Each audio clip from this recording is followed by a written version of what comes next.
આજે આપણે બનાવવાનું છે બજારમાં જે મળે છે તેવું સરસ મજાનું દહીં।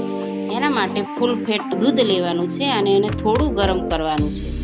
દૂધ ગરમ થાય પછી ઠરે પછી જે ઉપર મલાઈ આવે છે એ આપણે બ્લેન્ડરથી ક્રશ કરી દેવાની, એટલે કે મિક્સ કરવાની છે। પછી દૂધ સરસ મજાનું ઠંડુ થઈ જાય પછી તેમાં આપણે કોઈ પણ એક વાસણમાં ભરવાનું છે। જો દૂધ ઠંડુ થઈ ગયું, હવે તેને આપણે મેં અહીંયા માટીની જે એક મટકી છે એની અંદર દૂધ ભર્યું છે, એનો સ્વાદ બહુ સરસ આવે છે।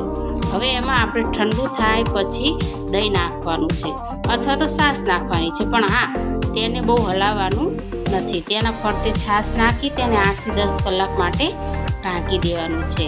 પછી જુઓ તમે કેવું સરસ મજાનું બજારમાં મળે તેવું ફોદાવાળું દહીં તૈયાર થઈ ગયું છે, જેમાં પાણીનો ભાગ જરા પણ રહેતો નથી અને દહીં બહુ ખાટું પણ થતું નથી।